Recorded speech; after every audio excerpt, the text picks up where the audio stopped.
ছাত্র জনতার অভ্যুত্থানের পর পরিবর্তিত রাজনৈতিক প্রেক্ষাপটে ভারত ও বাংলাদেশের মধ্যে বাড়তে থাকে অস্থিরতা।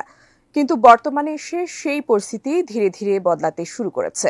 ঢাকার সাথে যখন ইসলামাবাদের সম্পর্ক বাড়ছে, তখন ভারতের তরফ থেকেও সম্পর্ক উন্নয়নে জোর দেয়া হচ্ছে। তবে কি শেখ হাসিনাকে ফেরত দেবে ভারত, নাকি এটি অমীমাংসিত রেখেই সম্পর্ক এগিয়ে নিতে চায় দেশটি? জানাচ্ছেন মোহাম্মদ সোহাগ বিশ্বাস।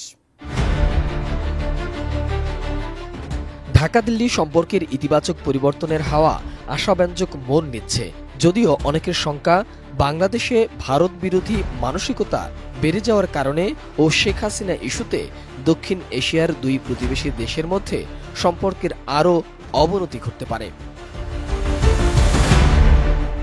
কিন্তু পররাষ্ট্র সচিব পর্যায়ের বৈঠক সহ সাম্প্রতিক কূটনৈতিক আদান প্রদান নতুন সম্পর্ক বোনার আভাস দিচ্ছে।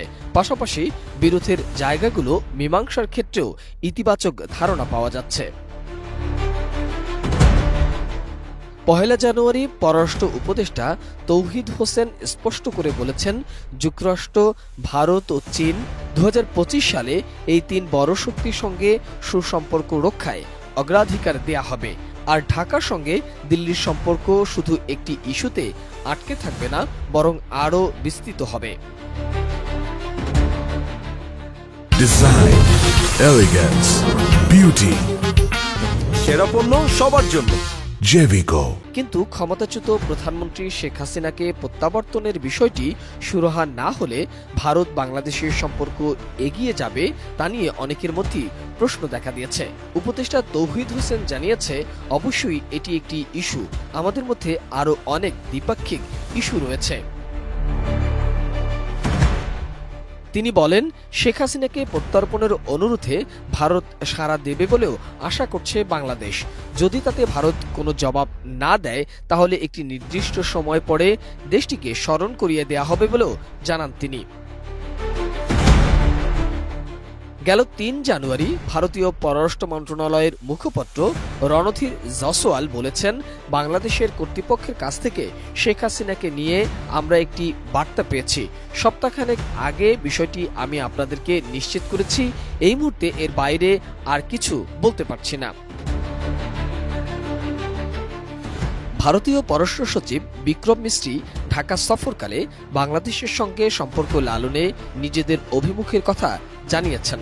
এতে গণতান্ত্রিক, স্থিতিশীল, শান্তিপূর্ণ, অগ্রসর ও অন্তর্ভুক্তিমূলক বাংলাদেশের প্রতি সমর্থনের জোর দেয়া হয়েছে। গেল ৩১ ডিসেম্বর ভারতের প্রয়াত প্রধানমন্ত্রী মনমোহন সিংয়ের প্রতি শ্রদ্ধা নিবেদন করতে ঢাকায় ভারতীয় হাইকমিশনে যান বাংলাদেশের অন্তর্বর্তীকালীন সরকারের প্রধান উপদেষ্টা ড মোহাম্মদ ইউনুস। ঢাকায় ভারতীয় হাইকমিশনার প্রণয় কুমার ভার্মা তাকে স্বাগত জানান। এরপর ২ জানুয়ারি চট্টগ্রামে একটি আদালতে বাংলাদেশের সম্মিলিত সনাতনী জাগরণ জোটের মুখপাত্র ও পুণ্ডরিক ধামের অধ্যক্ষ চিন্ময় কৃষ্ণ দাস ব্রহ্মচারীর জামিন আবেদন নামঞ্জুর করার ঘটনায় নরম প্রতিক্রিয়া দেখিয়েছে ভারত। রাষ্ট্রদ্রোহী মামলায় বর্তমানে তিনি কারাগারে রয়েছেন।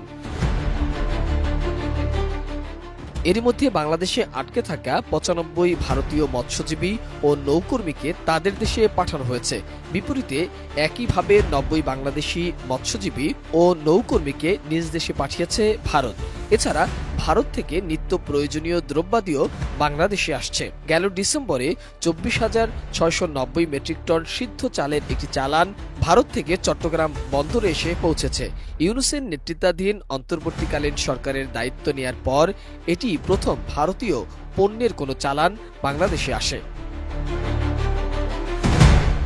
আগামী ১৭ আগস্ট নয়াদিল্লিতে ভার্চুয়ালি আয়োজিত the third voice of global south সামিটে অংশ নিতে অধ্যাপক ইউনুসকে আমন্ত্রণ জানিয়েছে মোদি।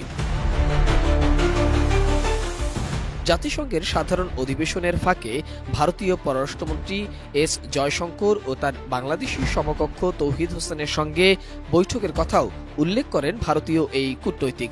এছাড়া পরিস্থিতির যে অবনতি হচ্ছে না তা নিয়ে আভাস দিতে সাম্প্রতিক অনুষ্ঠিত হওয়া পররাষ্ট্র সচিব পর্যায়ের ফরেন অফিস কনসালটেশনের কথাও উল্লেখ করেন তিনি। প্রণয় ভার্মা বলেন, দুই দেশের সম্পর্কের মধ্যে একটা গুরুত্বপূর্ণ দৃঢ়তা আছে। এছাড়া ভারত থেকে বাংলাদেশে অপরিহার্য পণ্যও রয়েছে। এছাড়াও সম্ভবত অন্য দূতাবাসগুলো সবাই মিলে যা দিচ্ছে তার চেয়েও বেশি ভিসা ইস্যু করছে ভারতীয় দূতাবাস। তবে রাজনৈতিক বিশ্লেষকরা বলছেন, ভারত শেখ হাসিনাকে ফেরত না দিলে দুই দেশের সম্পর্ক স্বাভাবিক হওয়াটা বেশ কঠিন হয়ে পড়বে। মোহাম্মদ সোহাগ বিশ্বাস, এটিএন নিউজ, ঢাকা।